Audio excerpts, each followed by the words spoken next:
Equality Matters, brought to you by the Equality Commission. Hello and welcome to this edition of Equality Matters, where we'll be exploring the reasonable steps defence, the defence that protects you as an employer against claims of unlawful discrimination. We'll be exploring what measures you should take and also, crucially, what counts as unlawful discrimination.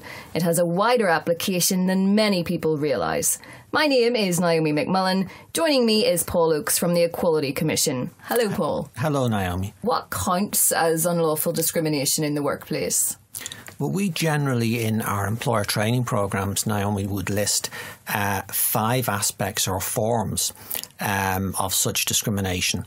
The first would be direct discrimination, and this is where you treat somebody less favourably on one of the equality grounds. For example, you don't give them a job because they're a woman, they're gay, they're Catholic, for one of those particular reasons.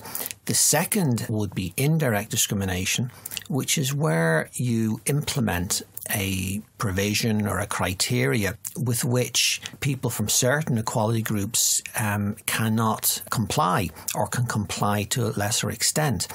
And that would be, for example, imposing a height restriction for people who want to join the police force of perhaps 6 feet.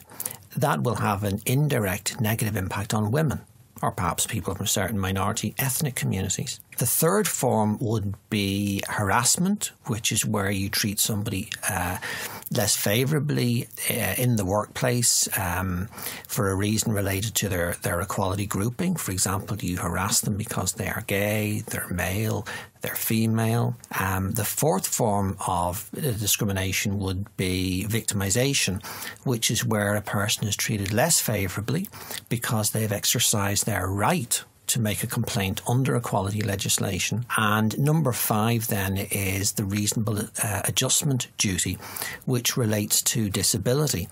And employers have an obligation towards disabled people to make reasonable adjustments where an employee or an applicant has a disability under the legislation. It has quite a wide ambit. Does that mean that businesses have to take a huge range of steps to ensure that they stay on the right side of the law? Many HR managers in SMEs, for example, may be very time poor or carry out a number of functions. Well, the reasonable steps defence approach, Naomi, is something that is there we introduce for employers. So it has to be something that an employer can implement readily, and they can implement within the resources that they have, including time. So it has been developed with the particular needs of employers in mind. It also can be adapted to suit the employer depending upon their size. Paul, I'm curious then, how often do businesses rely on the reasonable steps defence with success? It's very difficult, Naomi, to say. It is the most successful training programme that we run for employers.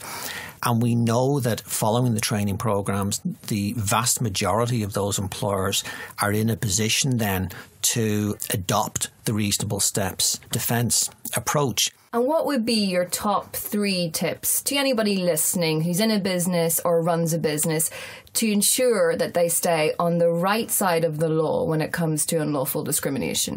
Well, first of all, Naomi, they need to have clear policies on equal opportunities, on harassment, on bullying, which explicitly define what the rights and the responsibilities of all employees and all managers are. Second of all, they need to embed the philosophy of the reasonable steps approach into the culture of their organisation through comprehensive training and a communications process. And finally, they need to be seen to walk the walk and talk the talk, to implement their policies in an effective and efficient way and in the proper time that is allowed for under the policies. Those are the 3 key aspects of the reasonable steps defence we would recommend to employers. And where can people get more practical examples and information? Probably the best source of information is the Commission's website, www.equalityni.org, and they can visit the employer section of our website. There's a specific section for large employers and then a specific section for SMEs. And within those sections, they'll find examples of good practice, and they will also find information on the training programs that we run and the advisory and support materials that are available to them. They can also phone the Commission's inquiry line on 02890 890 888 for more information. Paul Oakes from the Equality Commission, thank you very much. Thank you very much, Naomi. Equality Matters, brought to you by the Equality Commission.